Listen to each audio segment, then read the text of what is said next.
আমরা প্রতিটা মানুষই এক একজন এক একটা রোল মডেল ভালোবাসি। কেউ হয়তো গান করতে ভালোবাসি, কেউ অভিনয় করতে ভালোবাসি, কেউ পড়াশোনা করতে ভালোবাসে, ঠিক আছে, কেউ আবার দেখো অনেক কিছু। তো সব পেশাকে আমি গুরুত্ব দেই, জীবনে কোন পেশাটা গুরুত্ব নাই? হ্যাঁ, আমি বলি চুরি করার থেকে, ভিক্ষা করার থেকে যে কোনো একটা কর্ম করে খাওয়া ভালো। তারপর তোমার শখ, তোমার ইচ্ছা, এগুলো নিয়ে তুমি আগাও। দেখবা প্রথমে তুমি সফল হবা না কখনোই, কেউই সফল হয় না ভাই। পৃথিবীতে যত সফল মানুষ দেখো, কেউই কিন্তু প্রথমে সফল ছিল না। তারা দিনে দিনে কষ্ট করে আছে, আজকে এই জায়গা অর্জন করছে। তো ভাই কষ্ট করতে হবে। এই যে ঘাম এমনি এমনি পড়ে না ভাই। হ্যাঁ, আজ করবো না কাল করবো এইটা ভাবতাম, বা প্র্যাকটিস হয় না এইটা যদি ভাবতাম, তাহলে আমার ভিডিও হইতো না, ঠিক আছে? তো অনেক অনেক কথা বলবে, তারপরও আমার মনের যে ইচ্ছা আমি ওটা তো প্রকাশ করবোই, ঠিক আছে?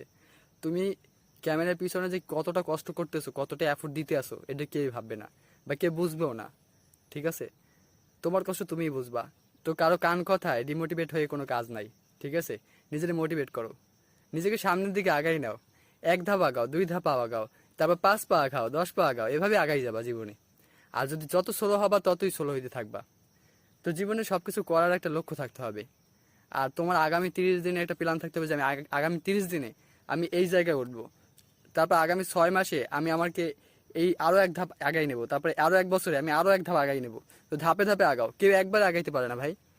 একবারে যারাই আগাই গেছে, একবারে যারাই ভাইরাল হয়েছে, একবারে যারাই মনে করি উচ্চতায় পৌঁছে গেছে, ধাপ করে পড়ে গেছে। তো ধীরে ধীরে উঠাও, তোমাকে নামাতে হলেও তার যোগ্যতা থাকা লাগবে, তার কষ্ট হবে, টাইনা সিরিয়াও নামাইতে পারবে না তোমারে। আর যারা এক ধাপে উঠছে তারা এক ধাপেই পড়ে যাবে। নিজেকে ধীরে ধীরে গড়ো, ঠিক আছে? আর যখন যখন ভাববা, যখন তোমরা ভাববা যে না আজকে আমাকে দিয়ে হবে না বা হচ্ছে না, তখন একটু দম নিয়ে নাও। কিন্তু যে তুমি প্ল্যান ছিল না, যত তাড়াতাড়ি তোমার মাথায় বুদ্ধিটা আসছে, ওই কাজের কথা আসছে, ওই কাজ করে নাও, ওই কাজ করে ফেলো, ঠিক আছে? না হয় তুমি পিছনে পড়ে যাবা ভাই, না হয় পিছনে পড়ে যাবা, আমি বলতেছি, কারণ আমি অনেকবার পড়ে গেছি। আমি বলি আমার ভিডিও আমার কিছু কাছের মানুষের ভালো লাগে না, কিন্তু কিছু করার নাই, কারণ আমি এখানে কি এফোর্ট দিতেছে তা তো আমি জানি, ঠিক আছে?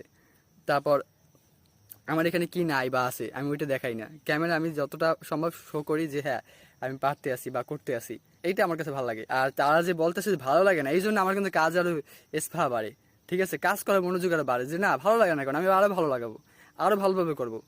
তো তোমাদের এই ইচ্ছাটা থাকতে হবে, তো এই স্ব ইচ্ছাটা থাকতে হবে যে হ্যাঁ ভালো লাগে না কারণ আমার ভালো লাগাতেই হবে, ঠিক আছে?